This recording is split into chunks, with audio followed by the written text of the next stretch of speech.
तो दोस्तों, हम सभी जानते हैं और काफी लंबे समय से सुन रहे हैं कि भारत भी दुनिया के अलग अलग कोनों में हो रहे इस समय जो युद्ध हैं उनके ऊपर बारीकी से नजर बनाए रखे है। और इससे भी बड़ी बात कि इन सारे युद्धों से भारत अपनी भी युद्ध की तैयारियां कर रहा है। किस तरह के वेपन्स इस्तेमाल किए जा रहे हैं, कौन से वेपन्स बहुत ज्यादा इफेक्टिव साबित हुए हैं, कौन से नहीं हुए हैं, इन सब को एनालाइज किया जा रहा है। उसके आधार पर भारत भी अपने युद्ध की तैयारी कर रहा है। वैसे भारत के सामने ऐसा नहीं कहा जा सकता कि बिल्कुल युद्ध सिर पर ही है, लेकिन चाइना और पाकिस्तान की जो करतूतें रही है, जो उनके नेचर हैं, इनको देखते हुए ये कहा जा सकता है कि ये कब किसी दिन युद्ध छेड़ दे, कोई गारंटी नहीं। इस वजह से हम भी अपनी तैयारी उस लेवल की कर रखे कि अगर टू फ्रंट वॉर भी हमारे सामने आता है तो हम लोग आसानी से उसका मुकाबला कर सकें। काफी लंबे समय से हम लोग ऑफेंसिव वेपन्स के बारे में देख पा रहे हैं।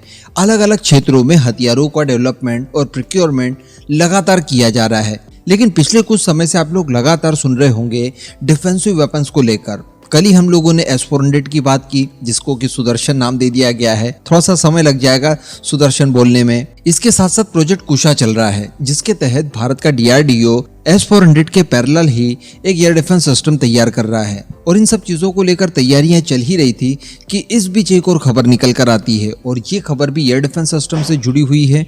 बताया जा रहा है कि भारतीय वायुसेना के लिए पूरे 2000 के नंबर में, जी हाँ 2000 के नंबर में बराक 8 मिसाइलों का प्रोक्योरमेंट किया जा रहा है, जो कि स्वदेशी होंगी। अब ये बराक 8 तो इजराइल का है, लेकिन मैं स्वदेशी क्यों बोल रहा हूँ इसको लेकर मैक्सिमम लोग तो समझ गए होंगे, लेकिन जो लोग नहीं जानते उनको मैं बता दूं कि बराक 8 जो है ये भारत और इजराइल का एक ज्वाइंट वेंचर है, जिसके तहत दोनों की लगभग 50-50% टेक्नोलॉजी शामिल करके MRSAM और LRSAM तैयार किया गया है, जो कि स्पेशली भारत इस्तेमाल करता है।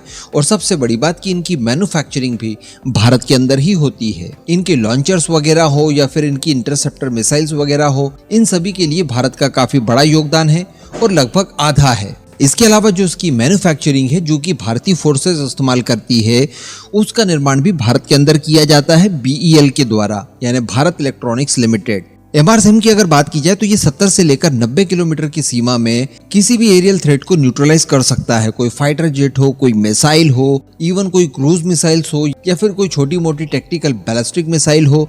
इसके अतिरिक्त ये ड्रोन्स वगैरह के खिलाफ भी उतना ही ज्यादा इफेक्टिव साबित होता है। और मध्यम दूरी की अगर बात की जाए तो लिटरली बराक 8 MRSAM वगैरह का कोई भी दूसरा विकल्प इस समय नहीं हो सकता। तो दरअसल ये 2000 मिसाइलें खरीदने की बात कुछ इस तरह से निकल कर सामने आई कि जो BEL है, जो कि इसका निर्माण करती है, उसने अपनी जो निर्माण सामग्री है उसकी सप्लाई चेन बढ़ाने की तैयारी कर दी है। यानी MRSAM के भारी प्रोडक्शन के लिए जो मटेरियल की आवश्यकता होती है और जितने भी कंपोनेंट्स वगैरह रिक्वायर्ड होते हैं, इन सब का भंडारण काफी तेज कर दिया है। तो इसको देखते हुए अंदाजा लगाया जा रहा है कि जो भारतीय वायुसेना की तैयारी है कि 2024 के अंदर 9 MRSAM की स्क्वाड्रंस खरीदी जाएंगी, जिनके लिए जो इंटरसेप्टर मिसाइल्स है वो कुल 2000 के नंबर्स में होंगी। तो उन्हीं की मैन्युफैक्चरिंग करने के लिए BEL ये सारी तैयारियां कर रहा है, जिसके लिए ऑर्डर संभवतः आने वाले कुछ महीनों में या कुछ सप्ताह में भारतीय वायुसेना द्वारा प्लेस कर दिया जाएगा। या इस तरह से भी कहा जा सकता है कि भारतीय वायुसेना और BEL के बीच में अंदर खाने अनऑफिशियल बेसिस पर बातचीत हो गई हो।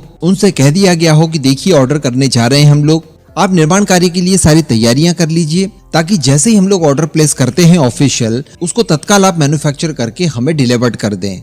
इसके अतिरिक्त आपको जानकर काफी खुशी होगी कि इस समय MRSAM के निर्माण के लिए भारत इजराइल के ऊपर केवल 40% तक निर्भर है। बाकी की 60% टेक्नोलॉजीज और अलग अलग सब सिस्टम्स स्वदेशी निर्मित हैं। और इसी के साथ साथ ये भी बताया जा रहा है और पूरी तैयारियां की जा रही है कि ये जो ऑर्डर BEL प्राप्त करेगा, जिसके आधार पर 9 स्क्वाड्रन MRSAM तैयार किए जाएंगे और 2000 मिसाइलें तैयार की जाएगी, इसमें स्वदेशी कंटेंट की जो सीमा है उसे 60 से बढ़ाकर 70% तक कर दिया जाए। यानी इजराइल की निर्भरता इन एयर डिफेंस सिस्टम में अब केवल 30% तक रखी जाएगी।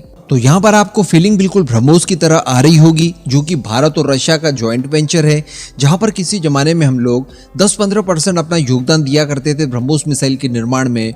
तो आज स्थिति ये आ चुकी है कि हम लोग 90% तक इसकी टेक्नोलॉजी और कंपोनेंट्स सप्लाई कर रहे हैं ब्रह्मोस एरोस्पेस को, जिसके बाद लगभग पूर्ण रूप से स्वदेशी मिसाइलें बनकर तैयार हो रही है और उनका इस्तेमाल भारतीय फोर्सेस बड़े स्केल पर इस्तेमाल कर रही है। तो ऐसा ही कुछ सिनारियो बराक 8 या फिर MRSAM के साथ भी हो रहा है। और बाकी के जो हमारे प्रोग्राम है वो भी लगातार चल ही रहे हैं। इस पूरे मुद्दे पर अब आपका जो भी मानना हो नीचे कमेंट करके जरूर बताइएगा।